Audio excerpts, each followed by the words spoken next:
Falando um pouquinho mais sobre tipos de referência, nós vamos ver agora sobre a string e as características dela. Parece estranho, né? Porque quando a gente falou que a string é um tipo de referência, porque ela é bem parecida com o tipo básico, como o int, decimal, bool, né? Mas a verdade é que dentro do C Sharp, a string ela se comporta como uma classe, ou na verdade ela é uma classe. Conforme a gente pode ver aqui, ó, abre lá o seu Visual Studio e se você clicar com o botão direito na string aqui, ó, né, e colocar lá o GoToDefinition, você vai ver que ela é uma classe, a classe string, e ela é uma Scilab class. Né? O que isso significa? Significa que nenhuma outra classe pode herdar de string, tá? Ela para por aí, não consigo evoluir ela, né? Então, o que torna ela até um tipo básico do próprio C Sharp, né? Porém, ela tem o comportamento de uma classe. Tá? Voltando lá, então, para o nosso slide, então essa é uma das características, né, da string. Você pode reparar, antes de voltar aqui, ó, que eu já atribuo direto a ela, né? Mas é uma classe? É, mas eu já atribuo direto a ela um valor. Eu não uso o operador new, tá? Então isso é uma outra característica da nossa da string, tá? Você não pode criar uma classe derivada de string e ela não precisa ser inicializada com o operador new. E outro detalhe, ela permite valores null. Tá? Então ela tem um comportamento bem semelhante a de uma classe no C Sharp. Como que ela funciona dentro da memória stack e da heap? E que cuidado que a gente tem que ter? Reparei que eu tenho um código aqui com 3 linhas, onde eu estou na primeira linha atribuindo a variável string nome o meu nome, Eduardo. Em seguida eu estou concatenando na linha de baixo, né, o Eduardo com o meu sobrenome, Aguiar. E em seguida eu atribuo a variável nome a uma variável novo nome.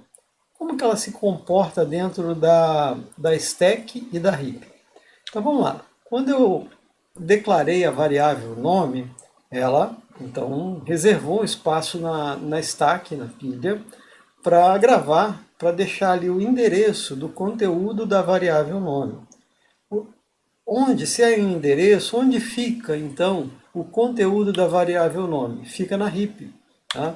E aí eu coloco esse conteúdo na heap, né, e aponto, né, apontado ali então a variável nome no endereço onde está o objeto nome na heap.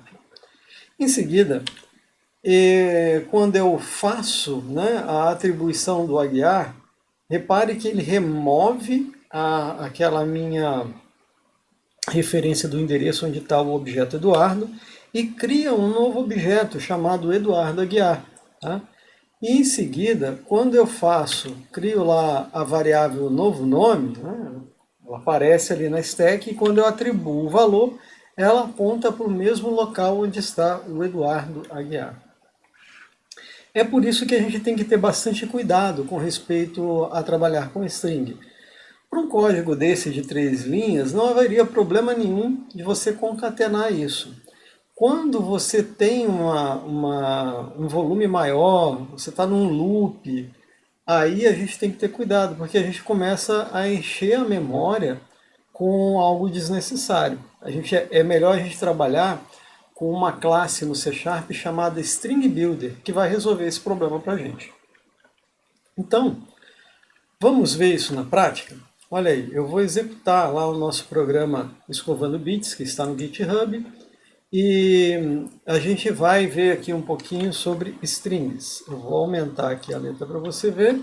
Né? Nós vamos lá no 2, tipos de referência, opção 8, strings. Tá?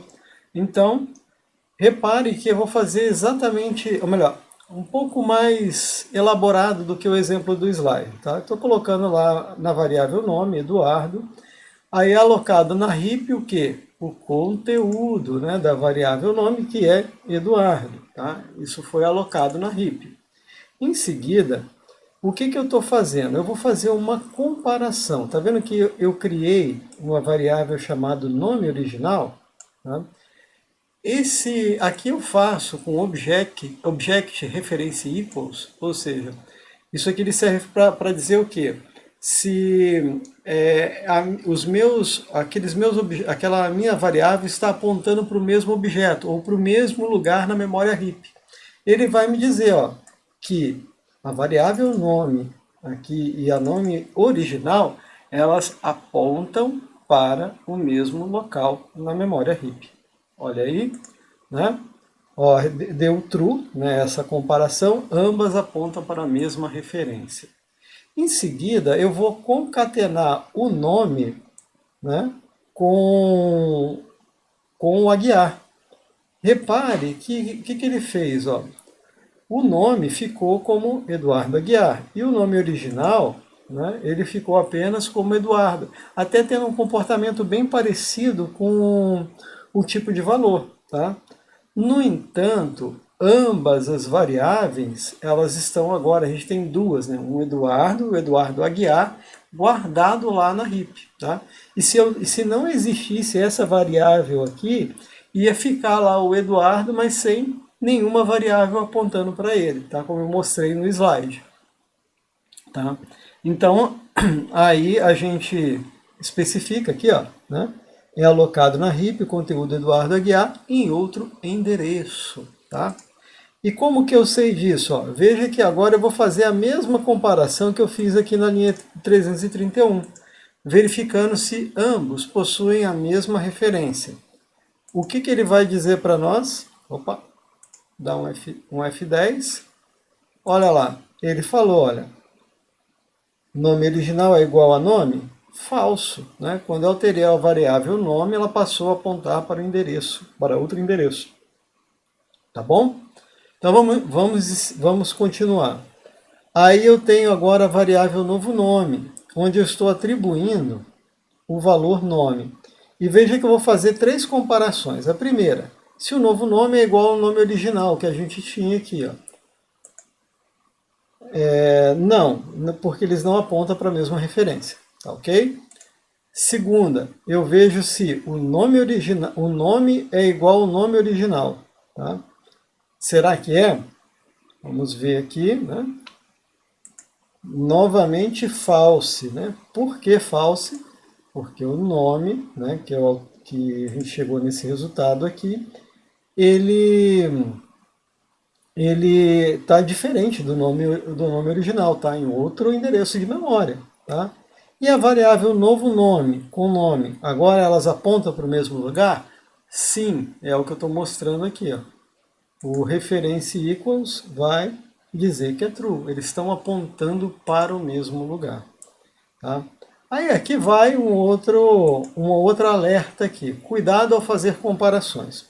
Veja esse exemplo. Eu coloquei o nome Eduardo Aguiar em caixa alta, né? Tudo em maiúsculo.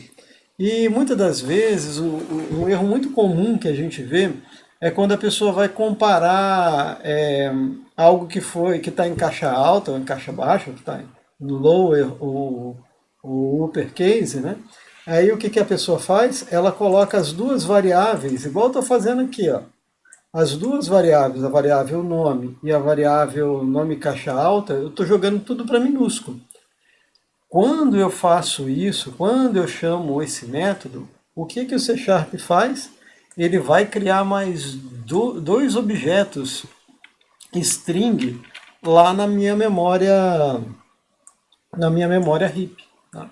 E vai ocupar mais dois espaços desnecessários na minha memória. Tá? Então isso é um problema. Como que eu resolvo isso da maneira correta? Tá? Eu tenho esse tipo de comparação aqui, ó, nome equals, passo a outra string que eu quero comparar e digo, olha, compara para mim ignorando o case, né, o case sensitive, se é maiúsculo ou minúsculo. Tá? Então é a melhor forma de você fazer essa comparação. Imagine você fazendo isso num loop, né? Quanto de memória isso vai subir, vai consumir, porque vai gerar vai ocupar um espaço desnecessário na memória e até o Garbage Collection retirar isso da memória, a gente vai ter uma perda de performance. Então a string, o saber que ela é um tipo de referência ajuda a gente a ter certos cuidados para que a gente não cause um problema que talvez poderia afetar a performance dos programas que nós estamos escrevendo. Muito bem, né? Então, essa é o tipo de referência por string. Vamos ver um pouquinho mais, né, sobre esse assunto, tipos de referência, no próximo vídeo.